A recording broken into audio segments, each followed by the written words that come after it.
Journal d'un imbécile. On m'a souvent demandé pourquoi ce titre.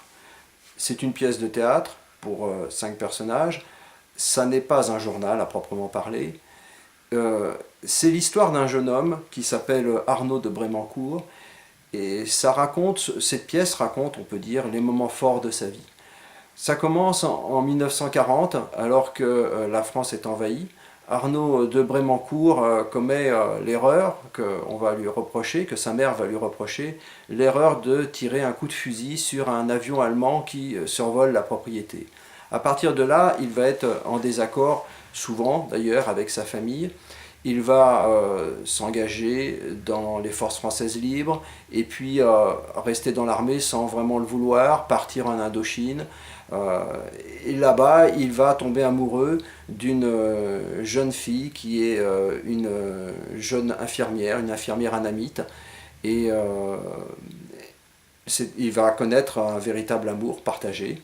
Entre-temps, il faut dire qu'il aura été marié par sa famille, qu'il aura été trompé par sa femme, qu'il aura été ruiné par ses amis. Enfin, il est donc toujours un petit peu en décalage avec son milieu et avec aussi le discours officiel que l'on tient autour de lui, aussi bien le discours des gens qui l'entourent que le discours, on pourrait dire, politique qui justifie ses actes.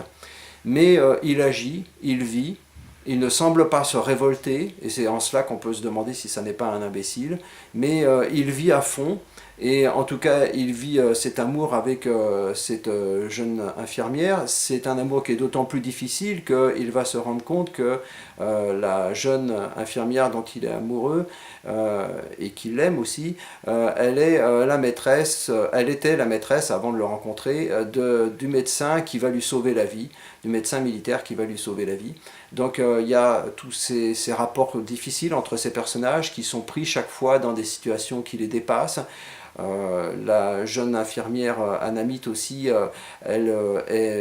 on essaye de la récupérer, la police française essaye de la faire travailler à son intérêt, le Viet Minh aussi essaye de la faire travailler pour lui, l'armée aussi essaye de la faire travailler pour lui, et elle essaye, elle, de s'en sortir et de vivre. C'est un peu d'ailleurs le point commun de tous ces personnages, c'est leur volonté de vivre, de ne pas être complètement prisonnier des mensonges qui les entourent.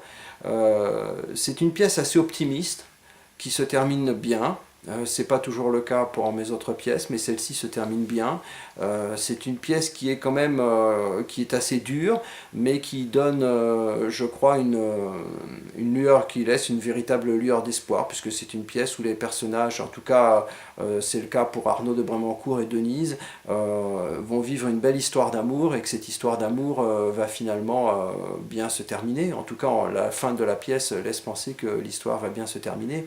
Mais la pièce aussi permet de repasser les événements principaux, on peut dire en gros, de l'occupation de la France en 1940 jusqu'à la bataille de Dien Bien Phu en 1954, puisque la pièce donc va durer à peu près 14 ans, elle va se terminer en 1954, juste après la bataille de Dien Bien Phu. Alors il ne faut pas raconter évidemment tout ce qui se passe, mais on a cette période importante de notre histoire aussi, qui est la période de la colonisation et de la décolonisation, qui a quand même conditionné beaucoup notre rapport aux autres, je veux dire aux autres cultures, aux autres civilisations, aux autres pays du monde.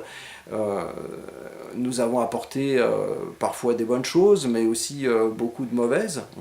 Donc il y a c'est pas à moi d'ailleurs de faire un bilan, les personnages évoluent dans cette ambiance-là, qui est quand même l'ambiance, on va dire, l'ambiance post-coloniale, et l'ambiance de la décolonisation, avec ceux qui y ont cru, ceux qui en ont été victimes, ceux qui l'ont dénoncé, ceux qui n'ont pas pris position. Voilà, c'est un petit peu cette ambiance-là dont parle la pièce, donc une ambiance qui est quand même assez mouvementée, assez riche, parce que c'est une période où évidemment il fallait assumer les conséquences de ses actes et de ses engagements.